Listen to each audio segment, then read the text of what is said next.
आपके बीच में पटरी भी आगे बैठ के आपके सभी समस्याओं का हल करूंगा। ये नहीं कहूंगा कि ये वाला डिपार्टमेंट मेरे अंतर्गत आता है या नहीं आता। अनिल जी, आपने अभी हमारे महाराजा अग्रसेन स्कूल की एनिवर्सरी, आप सभी ने उनको निमंत्रण दिया, बहुत बढ़िया आपका फंक्शन था। आदरणीय परवीन जी आए और उन्होंने जब आपने ये बात रखी कि एक जो आपने हॉल बनाया है वो सील हो गया है और उसकी गारंटी मैं देता हूं अनिल जी, उन्होंने कहा है कि बस ये सिर्फ चुनाव के रिजल्ट की प्रतीक्षा करो, अगले दिन क्या एक हफ्ते के अंदर आपका वो हॉल खुल जाए।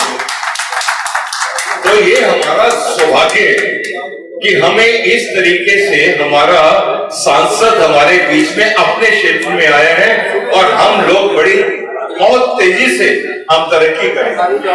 निरंतर प्रयासरत हैं कि ये कामयाबी उस बुलंदियों तक मिले कि जिसे जनता कदम ऊंची उठा के देखे। आज की सभा के अध्यक्ष अनिल गुप्ता जी भी वाले और मंच पर विराजमान एक एक महाशक्ति महाभगवती, एक एक संस्था के, क्या मैं इनकी तारीफ करूंगी, किस तरह की संस्थाओं को जन्म दे के चला रहे हैं, इसके लिए मैं आपका सबका हार्दिक अभिनंदन करता हूँ। अब मैं सिर्फ एक चर्चा जरूर करना चाहूंगा, वो यहाँ से रिलेटेड भी नहीं किया। पिछले हफ्ते यहाँ पर जो हमारे परवीन बिनेवाल जी के विपरीत प्रत्याशी है जयप्रकाश जी का यहाँ आगमन हुआ और उन्होंने किसी तरह घेर घार के मेरे को बुला दिया और गलती ये कर बैठे माइक भी दे दिया। और जब मैंने माइक पढ़ते जय श्री राम बोला तो उनकी गर्दन तक ही नीचे हो गई। अब मैं जय श्री राम बोल रहा हूं तो आप क्या जवाब दोगे मुझे? जय श्री राम। जब मैंने कहा भाई जय श्री राम तो बोलना पड़ेगा, फिर बोले गर्दन नीचे होगी। चलो ये समय निकल गया। उसके बाद मैंने जयप्रकाश जी को बधाई दी, मंच पे बैठे तो बधाई दी। भाई किस चीज की बधाई? मैंने नई दुल्हन लेके आए हो आप? कहते क्या मतलब हुआ? मैंने आइए आप देखो 70 साल की आपकी पार्टी, उस पार्टी के दूल्हा आप 82 साल के, और ये आप पार्टी जो आपके साथ में राजेश कटेवाल जी बैठे ये 10 साल की राजेश गुप्ता जी जो यहाँ के एमएलए हैं वो साथ में बैठे थे।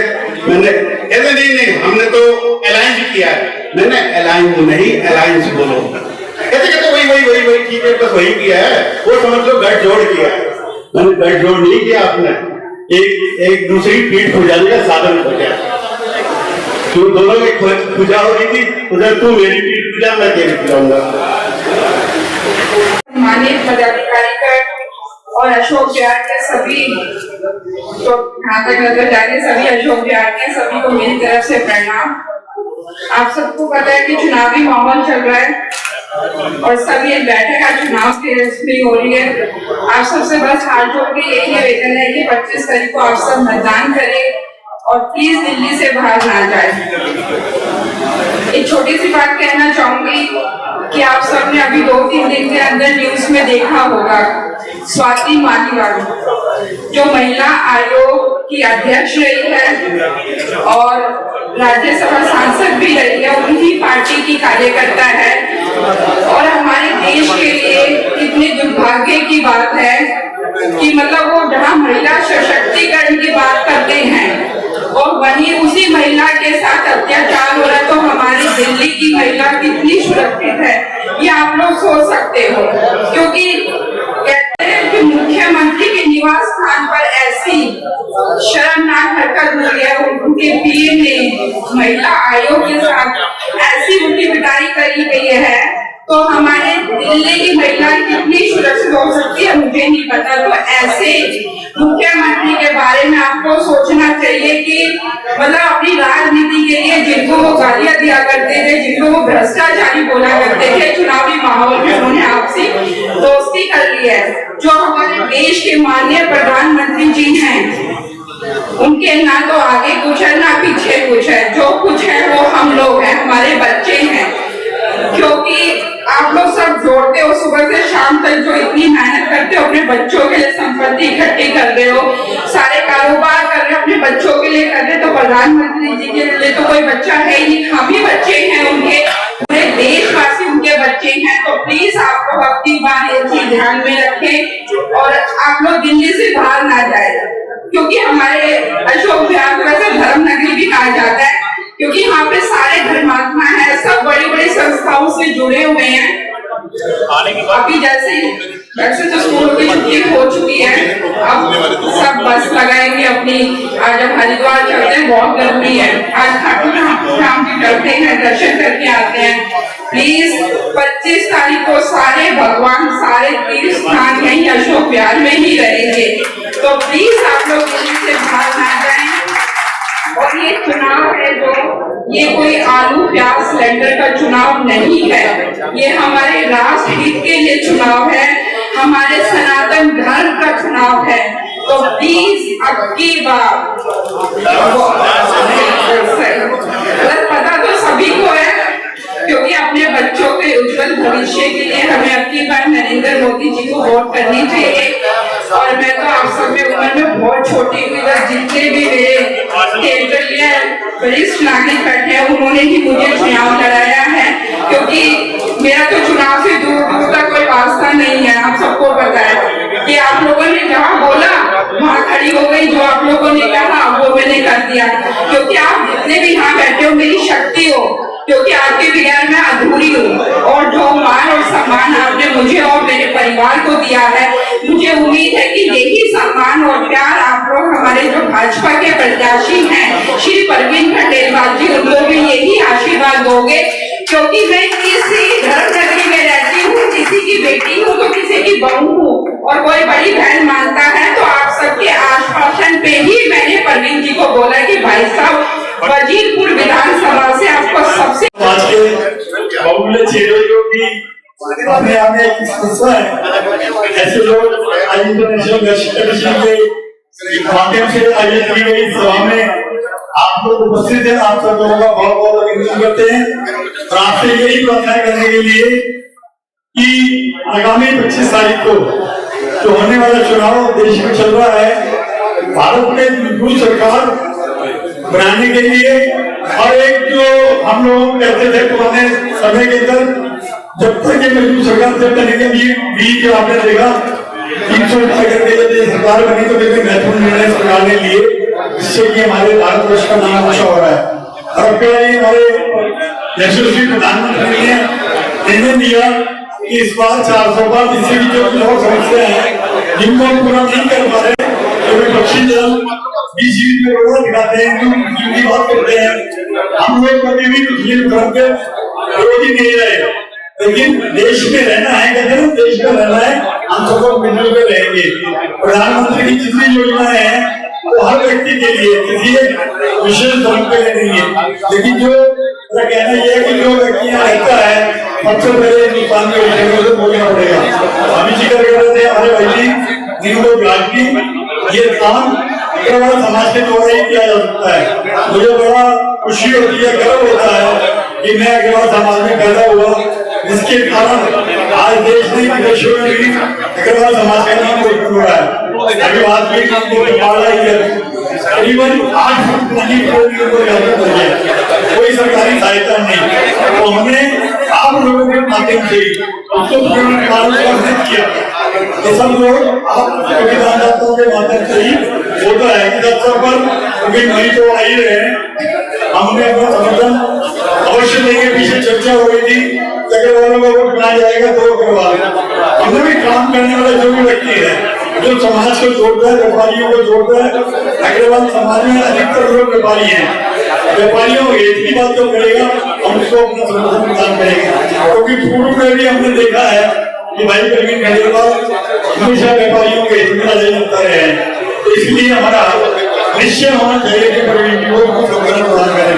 दूसरी एक 2 मिनट की बात करके, दिल्ली में एक हमने ऐसी योजना अभी फिलहाल आयोजन जी को, जब अयोध्या में रामलला का प्रतिष्ठा प्रधानमंत्री ने की तो दिल्ली के उपराज्यपाल जी के द्वारा 12 एकड़ का यमुना किनारे एक हमने भूखंड, ये भी बड़ी बात है कि समाज को लोग पैसा देंगे उसी जगह, और हमें फ्री के अंदर 12 एकड़ की नहीं, सिर्फ अग्रवाल समाज तो बड़ी पंचायत है श्री अग्रवाल, जिसका मैं महामंत्री हूँ और जिंदगी जी है कि एलजी साहब ने हमारा जो कार्यक्रम होगा कल के प्रोग्राम में 125 साल का कार्यक्रम किया, तो उसको देखते हुए हमारा नाम रिकमेंड किया 12 एकड़ का पार्क वेल डेवलप करके यमुना जी का पानी उसमें ला करके और मंगलवार और रविवार को वहां पर सुंदर आरती जो कि बनारस में होती है, गुरुद्वारा में होती है, वहां पर तो टिकट है आरती का, लेकिन हम लोग मंगलवार और रविवार अभी आरती कर रहे हैं। मेरा आपसे निवेदन है किसी भी बात से आप आए, दिल्ली में आपको हरिद्वार और बनारस का दर्शन देखने को मिलेगा। बहुत बहुत धन्यवाद। राजी ने हमें मौका दिया। जब किराया कानून था दिल्ली में हाहाकार मची हुई थी, तब भी मैंने उनके साथ काम किया और 2007 में जब सेरी का रोक डला तब भी उनके साथ काम किया। तो पूरा कमलानगर क्षेत्र, अशोक विहार क्षेत्र, नॉर्थ दिल्ली क्षेत्र और पूरे चांदनी चौक में भाई परवीन खंडेलवाल ने जितनी मेहनत से व्यापारियों का सहयोग किया, व्यापारियों के लिए काम किया, वो वास्तव में वैश्य समाज और साथ में व्यापारी वर्ग के लिए ये एक हमारी बहुत बड़ी भारतीय जनता पार्टी की देन है कि उनको यहाँ से कैंडिडेट बनाया। अब जब कैंडिडेट उनको बनाया है तो ये हमारा फर्ज बन जाता है कि उनको इतने वोटों से जिताएं कि हम अपने क्षेत्र में एक बात जरूर कहते हैं कि चांदनी चौक की सीट हमारी नंबर 1 है और जो अभी तक चांदनी चौक से जीत के लोकसभा में पहुंचा है वो मंत्री जरूर बना है। तो इस बात का भी आप जो है अधिक से अधिक वोटों से जिताएंगे तो मंत्री बनेंगे परवीन खंडेलवाल और एक ही बन्ना भाई अनिल जी ये कह रहे हैं। तो इसके साथ साथ मैं एक बात और कहना चाहूंगा कि परवीन खंडेलवाल जी की बात बिल्कुल ठीक है, लेकिन इसके साथ साथ आज मोदी जी जो इस देश में काम कर रहे हैं उसकी कोई तुलना नहीं कर सकता।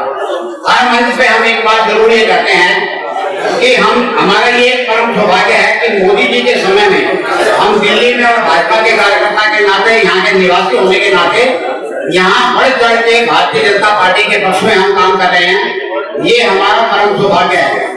अभी तक के इतिहास में ऐसा प्रधानमंत्री, ऐसा यशस्वी नेता हमने नहीं देखा। उन्होंने एक मील का पत्थर साबित कर दिया है। जितने उन्होंने काम किए हैं उसको मात देने वाला अभी तक कोई नहीं हुआ। तो ऐसे प्रधानमंत्री के लिए जो एक मन में दृढ़ संकल्प लिए बैठा है कि इस देश को परम वैभव तक मैंने पहुंचाना है, तो उसके लिए और इस देश के लिए, इस देश के सनातन के लिए अगर हम बढ़ करके एक प्रधानमंत्री के नाते आप सबसे विश्वास दिलाता हूं कि हमारा सिंधी समाज हमेशा से बीजेपी के पक्ष में रहा है और ये भाई परवीन खंडेलवाल जी जो हमारे व्यापारिक नेता हैं, पुराना इनसे हमारा संपर्क है। हर तरीके से एक एक बात को निगाह में सुनते हुए उसका हल निकालते हैं। किसी के भी साथ ये अन्याय नहीं होने देते हैं। ये इनकी बड़ी खूबी है क्योंकि ये एक एक चीज पर ध्यान देते हैं। हमारे को आगे राष्ट्र हित में देखते हुए हमारे जो प्रधानमंत्री मोदी जी हैं, जिनका एक ही नारा शुरू से चल रहा है कि इस बार 400 पार, लेकिन हमको इस मुकाबले में नहीं रहना है बिल्कुल भी कि अब की बार 400 पार ही है, हमको उसको आगे ले जाना है। उसके लिए हमारे को मतदान केंद्र पे जाके वोट करना है। गर्मी का टाइम है, सुबह 7 बजे से ही वोटिंग चालू हो जाएगी, शाम को 5 बजे तक।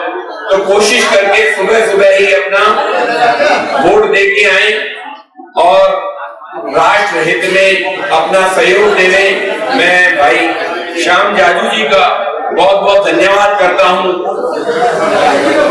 कि उन्होंने भी अलग जगह रखी है हर जगह और इस चीज को हमको आगे तक पहुंचाना है, हर समाज तक पहुंचाना है। जय श्री राम। तो आगे बढ़ाकर मतदान का प्रतिशत बढ़ाने का वो कार्य कर रहे हैं।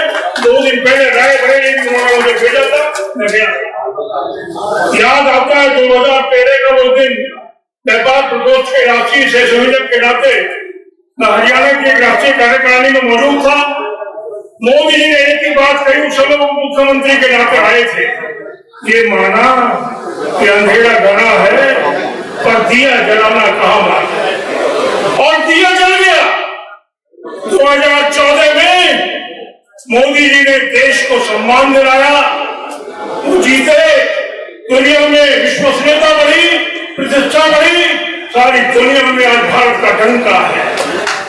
आज ही मानना पड़ेगा, देश में गांव के लिए, गरीब के लिए, किसान के लिए, पिछड़े के लिए, गरीब के लिए, युवा के लिए मोदी जी ने बिना किसी भेदभाव के कार्य किया है, लोगों का दिल जीता है। आज उद्योग में व्यापार बढ़ा है, डिजिटल लेन देन बढ़ा है, राजस्व बढ़ा है, निर्यात बढ़ा है। आज एक व्यापारी का बेटा प्रधानमंत्री है, दूसरा बेटा देश का गृह मंत्री है। इन दोनों के नेतृत्व में अनेक निर्णय हुए हैं। कश्मीर में 370 खत्म हुई है, कहीं न कहीं 3 तलाक का कलम समाप्त हुआ है। बहुत सारी चीजें राष्ट्रवाद की ओर बढ़ रहे हैं और अभी एक टाइम आ गया है। कुछ लोग जो जिनकी नजर आज हमारी संपत्ति पर है, संपत्ति बांटने की बात कह रहे हैं, कहीं आरक्षण देने की दूसरे लोगों को बात कर रहे हैं, ऐसे लोगों को सबक सिखाने के लिए, उस पार्टी के लोगों को सबक सिखाने के लिए ज्यादा से ज्यादा मतदान करना है। सनातन संस्कृति राष्ट्रवाद के साथ आगे बढ़ते हुए कदम आगे बढ़ेंगे। हम नए समाज के लोग हैं, हम राज्य की रीढ़ हैं, हम राज्य के वित्त व्यवस्था, वितरण व्यवस्था, परोपकार व्यवस्था, रोजगार व्यवस्था सबकी रीढ़ है। राज्य से ज्यादा मतदान करना है, बूथों पर जाकर घर घर से वोट निकालो, 90% मतदान करना है, यही निवेदन मैं कहना। महीना बीत गया, 2 महीने बीत गए, 4 महीने बीत गए, कृपा मात्री महाराज जी ने 4 मैसेज भिजवाए, इंदिरा जी नहीं आई, अभी बिजी हूँ, अभी बनी हूँ, अभी टाइम नहीं है। तब कृपा पात्री महाराज जी ने आह्वान किया सभी संतों, महात्माओं को, भक्तों को, उसमें निहंग भी थे, हमारे साधु संत भी थे, गो भक्त भी थे, नागा साधु भी थे, आगे आगे गौ माता, पीछे गौ भक्त और संत समाज। जब इंदिरा जी भाभी पार्लियामेंट सीट पे मिलने नहीं आई तो उग्र हो गया सम्मेलन कि क्यों नहीं आ रही। शांत थे तो भी इंदिरा जी ने गोलियां चलवा दी, दुनिया भर की मेरी गौ माताएं, संत समाज और वो भक्त मारे गए। तब कृपा पात्री महाराज जी बिलक के रोए, गौ माता से लिपटे, संतों से लिपटे।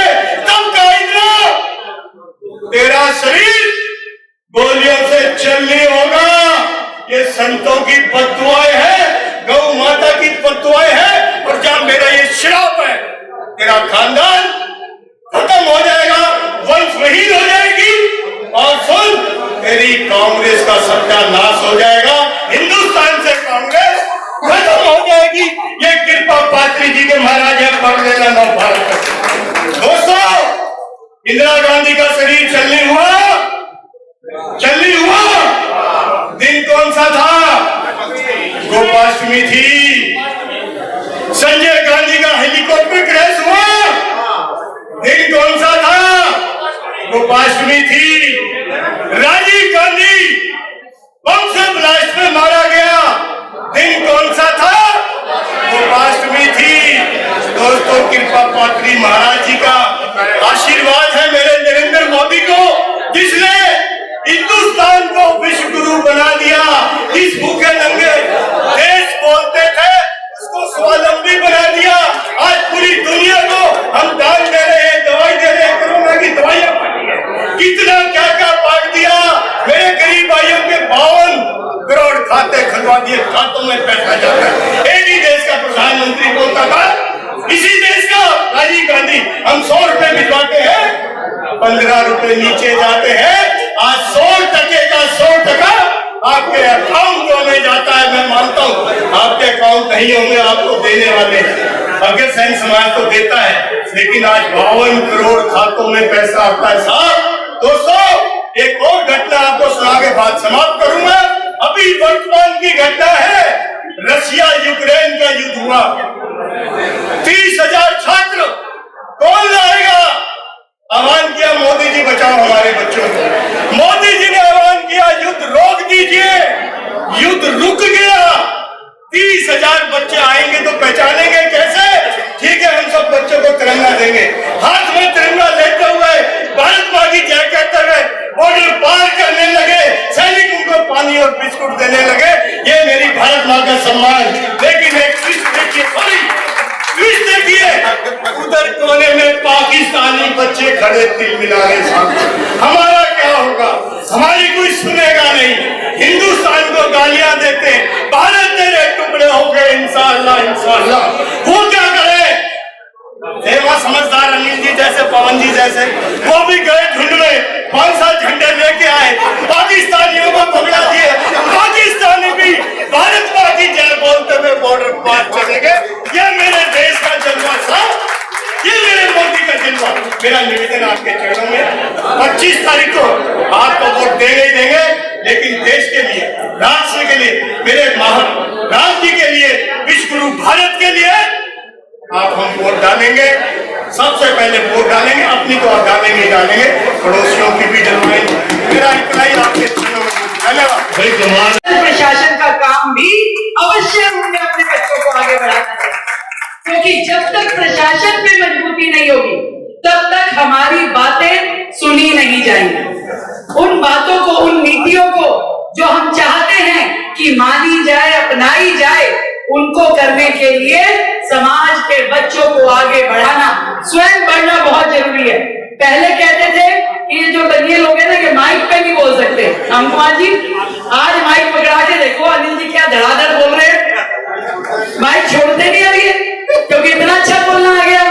तो बड़ी बड़ी सभाओं को संबोधित करते हैं आप। तो ये जरूरी है, अपनी बात पहुंचाने के लिए आवाज बनना, और दूसरों जो आवाज, बड़ी आवाजें हैं, उनको मजबूती देना आवश्यक है। आज देश में नरेंद्र मोदी जो काम कर रहे हैं, सच मानिए, दिल पे हाथ रख करके पूछिएगा तो आपको पक्का दिल कहेगा कि कोई और एक भी नेता ऐसा नहीं है जो उनकी चरणों की धूल के भी समान हो। तो क्यों ना मोदी जी को वोट दे, तन से, मन से, धन से। आज जो व्यक्ति 24 घंटे में से 20-20 घंटे देश की सेवा में काम करते हैं, उठते जागते केवल और केवल कैसे मैं विश्व को, मैं भारत का मान सम्मान और स्वाभिमान बढ़ाऊं, कैसे मैं पूरे देश की अर्थव्यवस्था को बढ़ाऊं। आज हम सब अर्थव्यवस्था का हिस्सा हैं। अर्थव्यवस्था बढ़ती है, रोजगार बढ़ते हैं और इकोनॉमी आगे जाती है तो सबका फायदा होगा। देश में अमन और शांति रहेगी तो सबका फायदा होगा। देश में सनातन रहेगा तो सबका फायदा होगा। और फायदे का काम तो भैया बनिए करते ही हैं, नुकसान का काम तो कोई करते नहीं है। तो इसलिए हम सबको मिलकर देश हित में, मातृभूमि के हित में निश्चित रूप में नरेंद्र मोदी जी का साथ देना है, परवीन खंडेलवाल जी का साथ देना है। और ये साथ बहुत बड़ी अच्छी सुंदर इबारत भारत की लिखने वाला है, और उस इबारत के लिखे जाने में आप सबका एक बहुत बड़ा रोल रहेगा। मैं दिल की गहराई से बहुत धन्यवाद करती हूँ आदरणीय अनिल जी का, आदरणीय रामनिवास जी का, जो मेरे मौसा जी हैं, कि आपने मुझे इस परिवार में जोड़ा, मुझे यहाँ बुलाया। मैं तो इतना जानती हूँ भाई, मेरी एक आवाज पे जब जो भी मैं कह दूं तो कहीं पीछे नहीं हटते अनिल भाई, हमेशा सहयोग करते हैं, साथ देते हैं। तो मैं भी हमेशा अपने समाज के साथ खड़ी हूँ, एक आवाज पे आधी राधी। जय हिंद। बजा दीजिए। ये तालियां आप अपने लिए बजा रहे हो, मैं उसका कारण बताऊंगा। अब तालियां आपने हल्की बजानी है, तेज बजानी है, देख लो। मैं इनके लिए तालियां इसलिए बजा रहा हूं कि इन्होंने नॉन पॉलिटिकल होते हुए IBF ने और अग्रवाल वेलफेयर सोसाइटी ने यहाँ पर खुलेआम भारतीय जनता पार्टी के कैंडिडेट परवीन खंडेलवाल के समर्थन में कार्यक्रम किया है।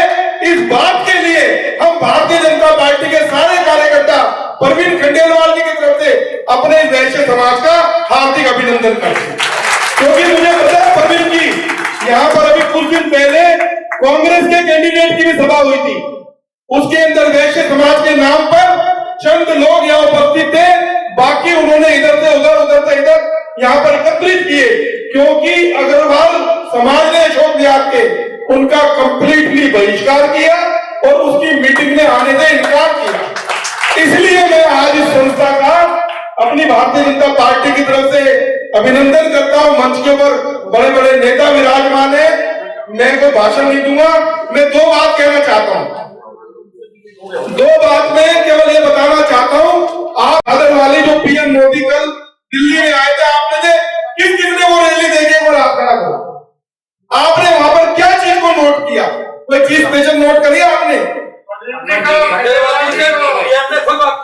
ये और क्या बात करी वो मैं बता देता हूँ, क्योंकि वो आपको सुनाई नहीं देगी। देखो हमारे लिए खुशी की बात क्या है कि हमारे बीच में, हमारे क्षेत्र से वो सांसद बनने जा रहा है जिसको खुद नरेंद्र मोदी ने टिकट दिया। और कल मंच के ऊपर जो 3 सांसदों की रैली थी, कल 3 सांसदों की रैली थी, प्रवीण खंडेलवाल जी की, मनोज तिवारी जी की और हर्ष मल्होत्रा जी की। तीनों कैंडिडेटों में से अगर पीएम मोदी ने किसी से बात की तो हमारे प्रवीण खंडेलवाल से बात, इनका हालचाल पूछा उन्होंने, इनकी चोट के बारे में पूछा।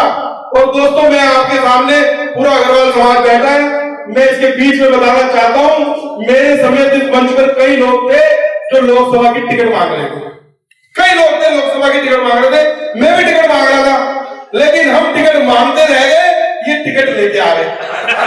तो मैं ये बात इसलिए बताना चाहता हूं, ठीक है टिकट मांगना श्याम जी हमारा अधिकार है, आपने कार्यकर्ताओं को सिखाया है, लेकिन आपने हमको ये भी सिखाया है कि भाई जो एक कैंडिडेट लड़ जाता है, सतीश भाई भी टिकट मांग रहा था, मैं भी मांग रहा था, ठीक है हमें मिली नहीं श्याम जी। अब जब नहीं मिली, मैं क्यों बता रहा हूं ये बात कि प्रवीण खंडेलवाल वो हैसियत है, वो शख्सियत है कि हम सब वैश्य समाज के लोगों को संकल्प लेकर इनको 5 लाख वोटों से जितवाना होगा और देश के अंदर नरेंद्र मोदी की सरकार में, मोदी सरकार और मोदी जी अपने आप इनको मंत्री बनाए। नमस्कार, राम राम। आदरणीय मेरे बड़े भाई, मेरे मार्गदर्शक श्याम जाजू जी, मेरे राधा फूल महापौर गुप्ता जी, आने वाले सांसद हमारे प्रवीण खंडेलवाल जी मेरे भाई, नागपुर से स्पेशली आए, आके यहाँ जो मोर्चा लगा रखा है हमारे जयप्रकाश जी, मंचा सिंह, हमारे सब बंधु लोग, इंटरनेशनल वेस्ट फेडरेशन बंधुओं, हम वैश्य बोलते हैं, मैं 2 मिनट कहूंगा कि वैश्य हमारी जाति अब 365 घटकों में बढ़ गई और इंटरनेशनल वेस्ट फेडरेशन का एक ही मिशन है, connecting the all Vysya world over, क्योंकि हमारी वैश्यों की ताकत घट गई। इसीलिए अग्रवाल अलग हो गए, खंडेलवाल अलग हो गए, जैन अलग हो गए, वैश्य अलग हो गए। IAPF में हम एक प्लेटफॉर्म पे ला करके सबकी बात करते हैं। और आज मुझे बड़ा हर्ष है कि कोरवाल समाज से, खंडेलवाल समाज से, महावर समाज से, अयोध्यावासी समाज से, वाशी समाज से, महोर समाज से, साउथ समाज से, अग्रहरी समाज से, माथुर वैश्य समाज से, दोनिया समाज से प्रतिनिधि यहाँ पर आए। आप सबका स्वागत है। प्रवीण जी, ये सब आपको इसीलिए आए हैं कि आप भारी बहुमतों से जीते। आप एक बार खड़े हो जाओ अपने स्थानों पर और अपना सम्मान प्रकट कर दें। इस समाज के लिए आगे प्रतिनिधि एक बार खड़े होकर सम्मान दे दें। धन्यवाद आपका। बंधुओं, इंटरनेशनल वेस्ट फेडरेशन की कार्यकारिणी में हमने एक निर्णय लिया था, पहली बार पॉलिटिकल निर्णय लिया था कि इस बार सनातन के, क्योंकि 2024 का इलेक्शन बड़ा एक डिसाइसिव इलेक्शन है, पॉलिटिकली एक ऐसा इलेक्शन है जो कि देश का भविष्य निश्चित करेगा। इसीलिए हमने सनातन के हित में, राष्ट्र के हित में, व्यापार के हित में डिसाइड किया कि वैश्य समाज IVF पूरे देश में भारतीय जनता पार्टी NDA को सपोर्ट करेगा।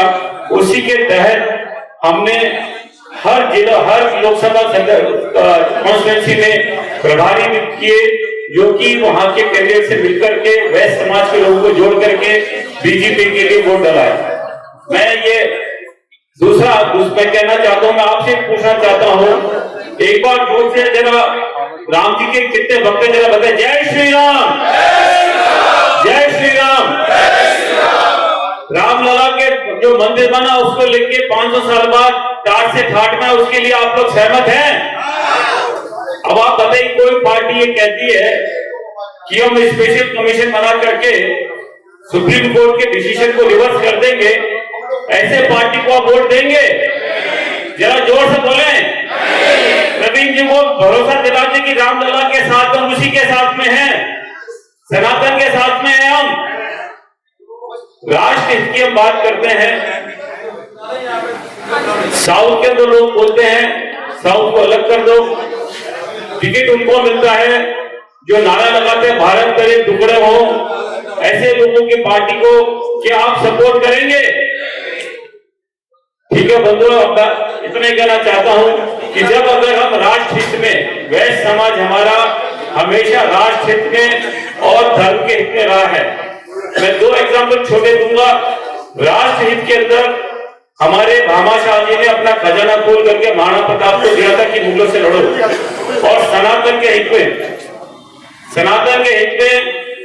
हमारे राजा कोटरमल ने अपना खजाना खोल करके औरंगजेब द्वारा मारे गए उनके बच्चों के लिए अपने सोने की मोहरें बिछाई थी। हम ऐसे में समाज हैं, हम दोनों हाथ उठा करके जोर से प्रवीण जी के लिए बोलेंगे, प्रवीण जी आगे बढ़ो, हमारे साथ हैं। ये एक हमारा संकल्प पत्र है आईवीएफ का। मैं हमारे आईवीएफ के कोषाध्यक्ष दिनेश जी और उन बंधुओं को आ जाए, हम संकल्प पत्र जो आईवीएफ का हमारा था उनको प्रस्तुत करेंगे। हम बाद में दे देंगे, बाद में दे देंगे। मेरा धन्यवाद। मंच पर बैठे हुए सभी पदाधिकारी भाई और बहनों, लगभग आप सबका पेशेंस की भी कमाल है। 7 बजे का टाइम दिया था, 10 बजे तक कोई हिलने को तैयार नहीं है। प्रवीण जी, यही आपको रसीद है कि सब लोगों ने क्या ठाना है। एक भी विषय बोलने के लिए बचा नहीं और बोलने की आवश्यकता भी नहीं। आपके चेहरे में देख रहा हूं और आपके चेहरे ये बोल रहे कि अभी बहुत हो गई सभा, हमें तो अभी काम करने दो। और राजनीति में काम करने वाले को सामने वाले के चेहरे पे क्या चला है ये समझा नहीं तो राजनीति में काम करने लायक नहीं है। एक बात आपके पास ध्यान में लाता हूं, 2014 में मोदी जी आने के पहले देश के प्रधानमंत्री मनमोहन सिंह जी थे। मनमोहन सिंह जी ने अपना कार्यकाल खत्म होते होते 4 घंटे पहले एक कागज पर साइन किया। तो वो क्या कागज था? सरकार से कोई जमीन लेनी होगी तो कितनी प्रक्रिया से जाना पड़ता है तो भी यशस्वी नहीं होता। इस दिल्ली की 143 लोकेशंस वक्फ बोर्ड देने को निर्णय उस एक साइन से किया, जिसमें पूरे cannot place, Minto bridge, Ashoka road, अलग अलग जगह पे 143 प्रॉपर्टी मनमोहन सिंह जी ने वक्फ बोर्ड को दे दी। आज तक उस पर चर्चा नहीं हुई। ये दिल्ली वालों को सोचने की बात है। बार बार यहाँ विचार आ रहा है। अरुण गोयल जी का हम स्वागत करते हैं, जिनके लिए सब पूरा सभागार प्रतीक्षा कर रहा है। अरुण गोयल जी का स्वागत है। अरुण गोयल जी हमारे बीच में पधार चुके हैं, कृपया मंच पे आ जाए। मंच पर मेरे पधारे हुए सभी सम्मानित जन, आप सभी बहनों भाइयों, आप सबके चरणों में नमस्कार। समय 10 बज चुके हैं, मुझे पता है समय की एक सीमा होती है, पर आज जो हुआ मेरे साथ वो सिर्फ ये था कि मेरी फ्लाइट सिर्फ 5 घंटा लेट हो गई। सिर्फ 5 घंटा। अदरवाइज मैं आपके पास समय से आता, समय से हम लोग बात करते, बैठते मिलते। प्रवीण खंडेलवाल जी को अग्रिम शुभकामनाएं। सबसे पहले व्यापारी वर्ग का ये सम्मेलन है, वैश्य समाज का सम्मेलन है। वैश्य समाज शुरू से हर समाज की रीढ़ रहा है, उसके बिना भी संभव नहीं हो पाया है।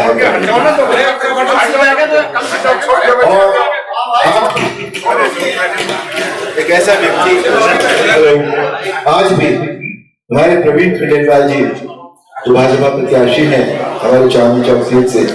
चांदनी चौक वैसे भी व्यापारियों का शुरू से इरादा रहा है, वो जो चीज कहीं नहीं मिलती वो चांदनी चौक में आकर मिल जाती है। हर चीज की भरमार है यहाँ पर चांदनी चौक में। खाने से लेकर तो हर तरह के सामान की जो बात है वो यहाँ चांदनी चौक से बोली जाती है। और ऐसे में ऊपर से वैश्य समाज का व्यक्ति, तो आप ये समझ लीजिए कि ये बिल्कुल सोने पे सुहागे वाली बात है एक तरह से। भारतीय जनता पार्टी के प्रत्याशी हैं, मैं भी भारतीय जनता पार्टी का प्रत्याशी हूं आपका मेरठ से। मेरा चुनाव 26 तारीख को हो गया था, अब रिजल्ट आना बाकी है, 7 तारीख को रिजल्ट आएगा हम सबका। भाजपा ने जो इस देश में काम किया है वो पहले कभी नहीं हुआ। स्पेशली श्री नरेंद्र मोदी जी के नेतृत्व में जो काम हुआ है इस देश में वो कभी पहले कभी नहीं हुआ। हम सोच भी नहीं पाते थे कि ऐसा कभी हो पाएगा, कोई ऐसा व्यक्ति हमारे बीच में आएगा, कोई ऐसा व्यक्ति जिसने इतना देश के लिए इतना करने की सोच होगी।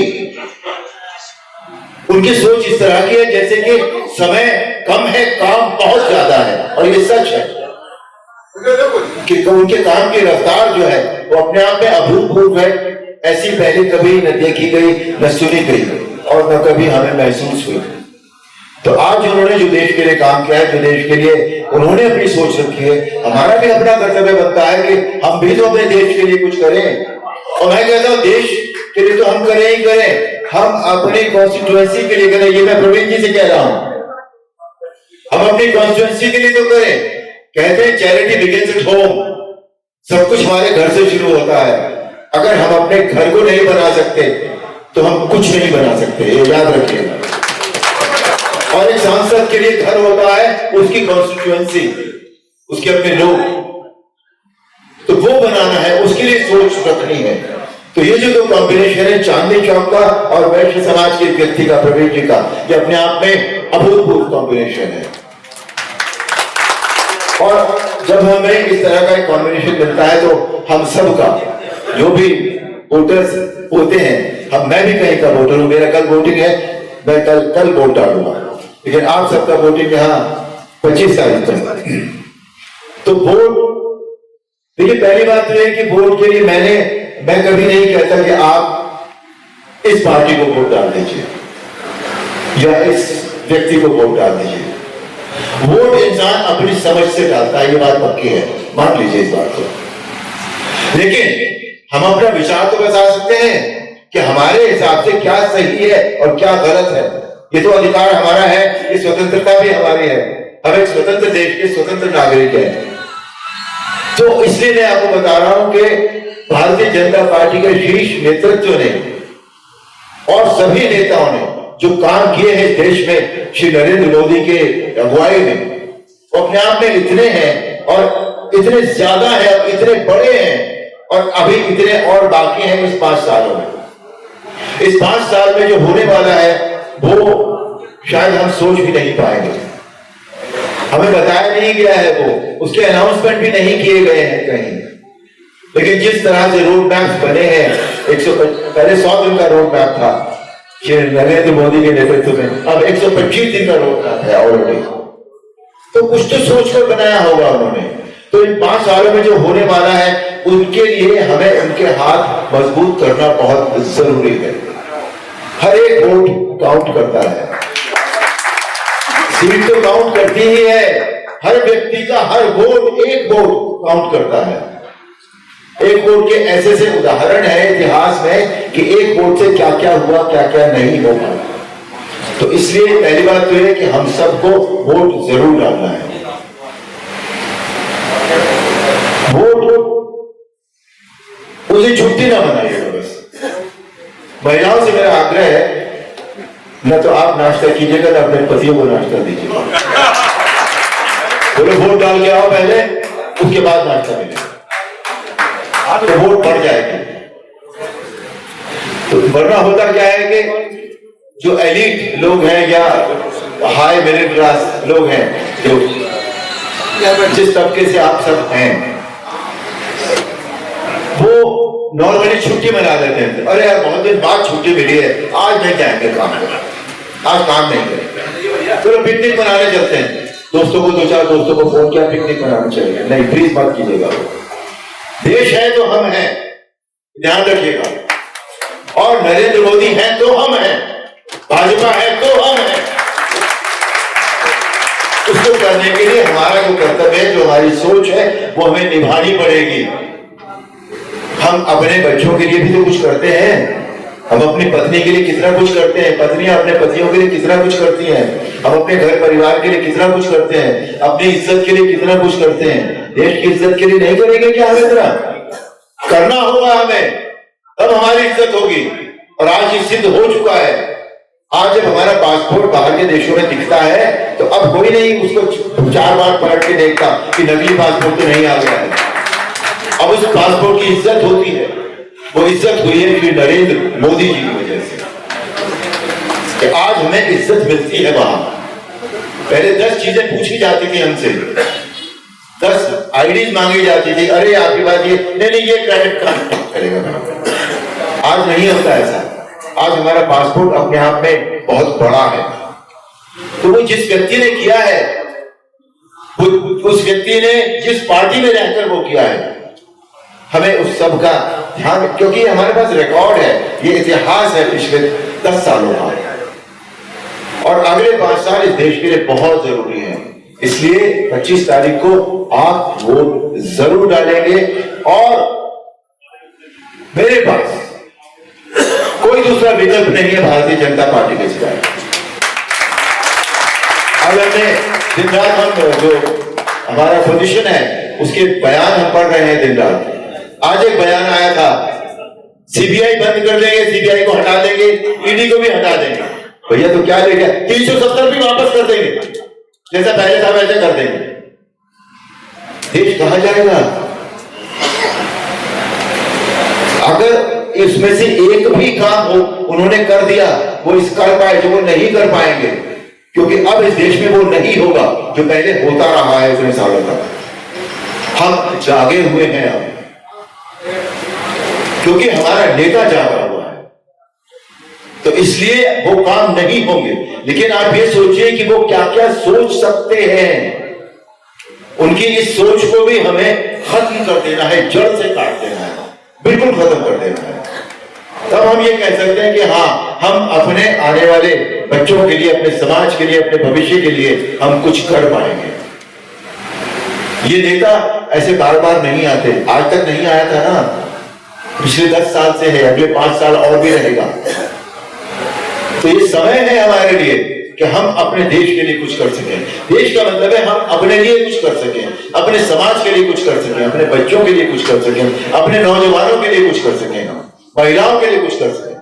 और उठाकर देख लीजिए, आप सबको बताने की जरूरत नहीं है, आप सब एलीट्स हैं, आप सब जानते हैं देश में क्या क्या हुआ है, उन्होंने क्या क्या किया है, कितने करोड़ों लोगों को घर मिले हैं, गांव में क्या हुआ है, कितने महिलाओं के सम्मान की सुरक्षा हुई है। आज यूपी में देख लीजिए, योगी जी के नेतृत्व में क्या हुआ है। आज महिलाओं को डर नहीं होता, रात को 1:30 बजे 2 बजे जलसे होते हैं जिनमें महिलाएं होती हैं, वो महिलाएं अकेली जाती हैं, आज नहीं होता वो डर। तो क्यों, कैसे? सिर्फ इसीलिए ना कि ये लोग हैं हमारे साथ। तो जब ये लोग हैं हमारे साथ तो हमें भी तो उनके साथ होना चाहिए ना। और आज उनकी नुमाइंदगी आपके यहाँ से कर रहे हैं हमारे प्रवीण जी। तो इसलिए 25 तारीख को इस देश के प्रति, अपने समाज के प्रति, खुद के प्रति, सबसे बड़ी इंपॉर्टेंट चीज है खुद के प्रति। अगर आप खुद के प्रति सोच लेंगे तो देश के प्रति आप अपने आप सोच पाएंगे। हम सबका सौभाग्य है पिछले मेरे से भाजपा के प्रत्याशी है, इसलिए कि इस देश में सनातन की गंगा को बहाने में जिसने भगीरथी का काम किया वो रामानंद सागर जी और अरुण गोविंद।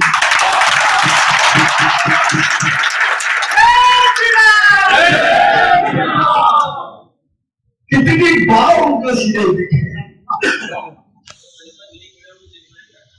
कितनी, और ये रामायण की खूबी है। जहां ये रामायण की खूबी है वहां प्रभु श्री राम के चरित्र को निभाने वालों की भी खूबी है, इसीलिए गोविंद जी को प्रणाम करता हूं। अभी हम सब का सौभाग्य है कि आज अरुण गोविंद जी, मुझे मालूम है उनको पहले हमारे रोड शो में जाना था, तो उसके बाद यहाँ पर आना था। 5 घंटे वो उनका जहाज मुंबई में अटक गया और हमारे रोड शो वाले, लेकिन मैंने उनको कहा आपके बिहार पर कह दिया, चुनाव जीतने के बाद एक दिन मैं अरुण जी को रिक्वेस्ट करूंगा कि वो पीतमपुरा में आपका रोड शो रह गया था,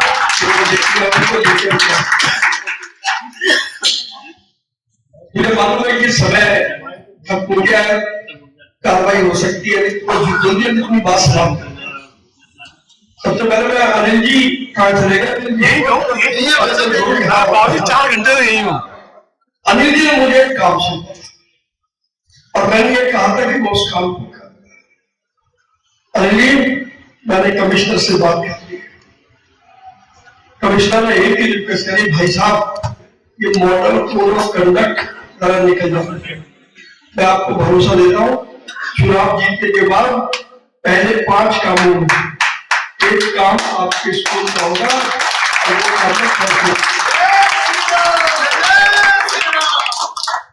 आपको चिंता करने की कोई जरूरत नहीं है, क्योंकि मैं भी व्यापारी हूँ और व्यापारी का थूक बिकता है। व्यापारी की जेब में कुछ नहीं होता साहब, जो कुछ होता है व्यापारी होता है। और मुझे पता है मेरी जुबान की कीमत क्या है, इसलिए मेरे बच्चे जीतेंगे। मैं एक घटना से अपनी बात शुरू करता हूं। अभी आदरणीय गोविंद जी नरेंद्र मोदी जी के विषय में कुछ बता रहे थे। एक घटना जिसका जिक्र रविंद्र भाई ने किया, कल यहाँ पर प्रधानमंत्री जी की जनसभा थी। हम 3 कैंडिडेट के पक्ष में वो जनसभा हुई, एक मेरे पक्ष में, एक हर्ष मल्होत्रा के पक्ष में, एक मनोज तिवारी के पक्ष में। प्रधानमंत्री जी आए तो मैंने उनको क्या दिया, तो छूटे मेरा मुझसे क्या माने, मुझसे पूछा तुम्हारे पैर में चोट लग गई थी, तुम्हारे हाथ पर चोट लग गई थी, तुम्हारा क्या हाल है? मैंने उनको कहा साहब आप इतना ध्यान रखते हो? तो बड़े सहज भाव से बोले मैं तुम्हारा बहुत ख्याल रखता हूं। ये घटना मैं इसलिए बता रहा हूं कि वो देश के प्रधानमंत्री है, शक्तिशाली प्रधानमंत्री, लेकिन प्रधानमंत्री एक बहुत छोटे से कार्यकर्ता की संभाल करते हैं, ये हम सबके लिए बड़ी बात है। और मैं आपको इस विश्वास से कहता हूं कि मैं भी उन्हीं नरेंद्र मोदी का सिपाही हूं, मैं भी एक मतदाता की इसी तरीके से संभाल करूंगा, ये मेरा संकल्प है।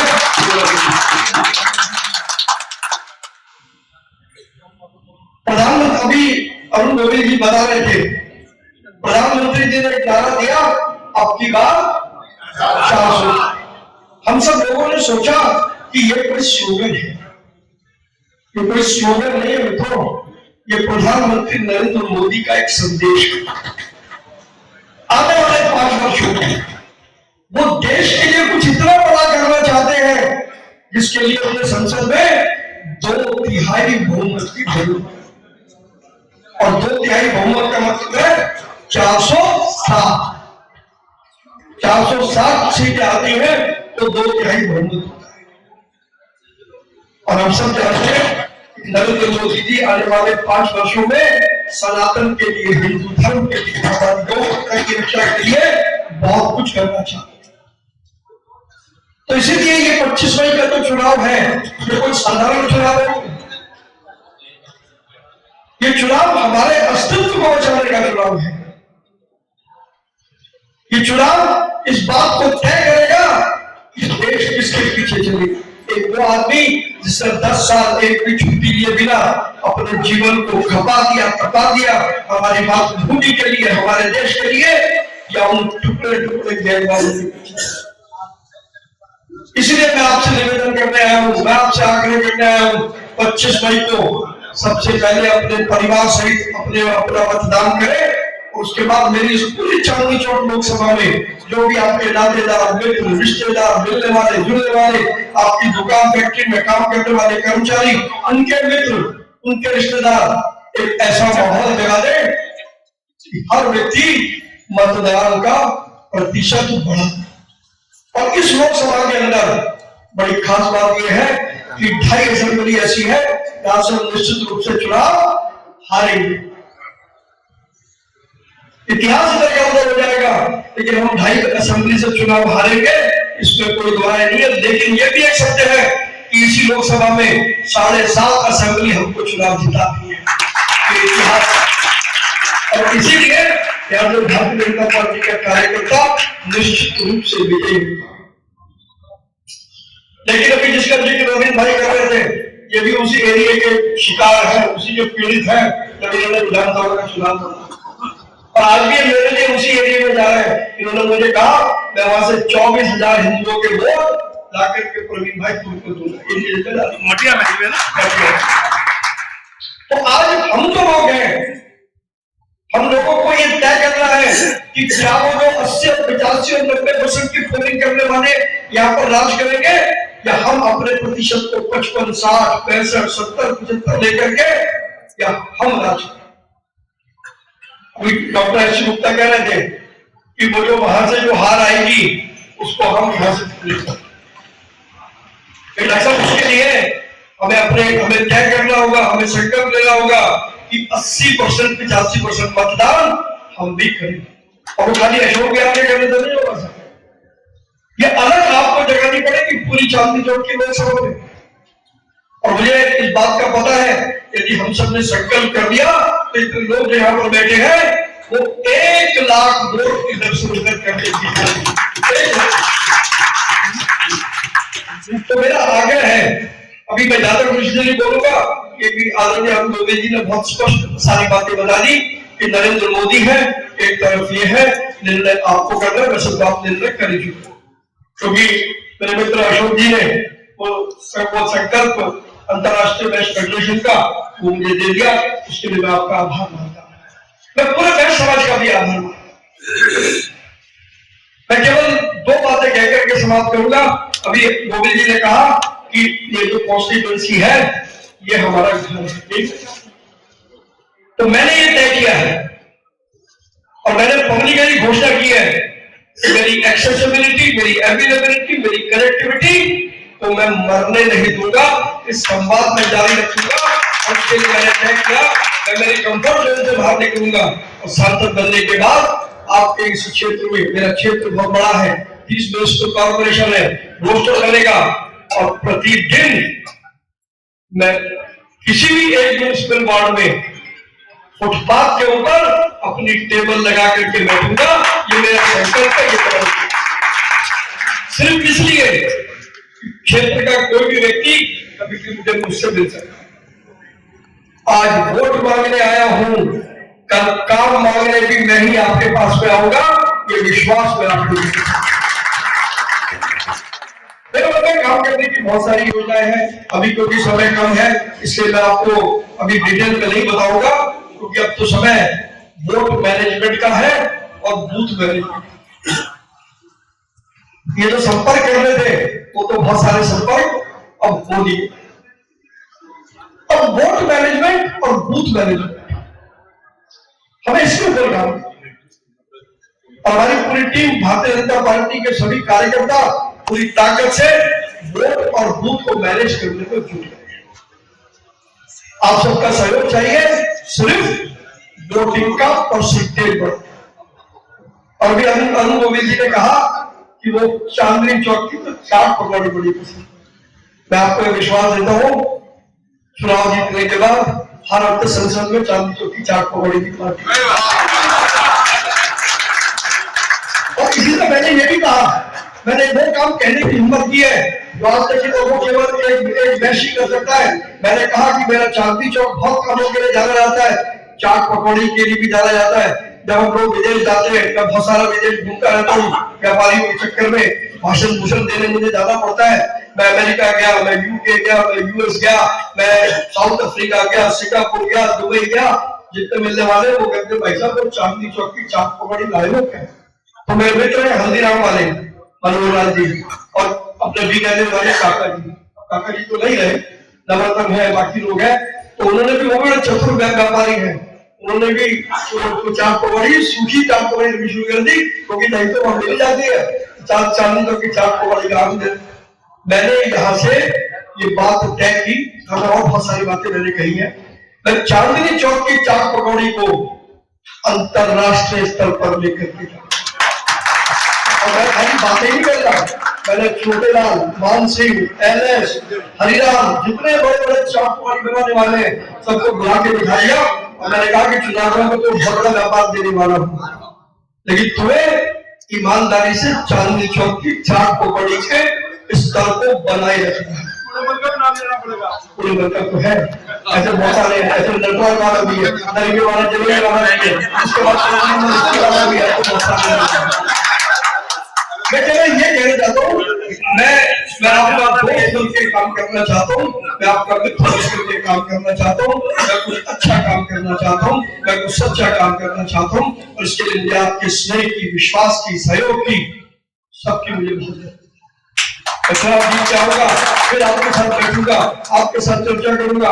मैंने अनिल जी को विश्वास दिया, मैंने doctor S C Gupta ji को विश्वास दिया है, चुनाव जीतने के बाद मैं आऊंगा और एक एक समस्या के साथ मैं खुद बैठूंगा और जैसे मैंने कहा वोट मांगने आया हूं, कल काम मांगने भी मैं आऊंगा, तो मैं काम मांगने आऊंगा।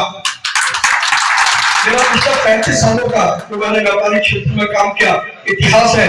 मेरे प्रभु हनुमान जी ने उन पर बड़ी कृपा की है, मेरे नाम के आगे शब्द फेल नहीं लिखा और मेरा वचन कभी झूठा। और आने वाले 5 साल में भी मेरे प्रभु श्री हनुमान जी मुझ पर कृपा करेंगे और मैं जो आपसे कह रहा हूं मैं एक एक काम करूंगा, मैं कुछ भी करूंगा लेकिन आपके विश्वास को गिरने नहीं दूंगा, ये मेरा संकल्प है। मैं केवल अभी एक परीक्षा की घड़ी है, अरुण गोविल जी अपनी परीक्षा दिए हैं, उन्हें वो वेट है, मैं भी 25 मई को परीक्षा देने जा रहा हूं। अब आप मुझे डिस्टिंक्शन में पास करो या 95% में पास करो या मार्जिन पे पास करो, अब सौंप दिया इस जीवन का सब हाथ तुम्हारे हाथों में, अब जीत तुम्हारे हाथों में या हाथ तुम्हारे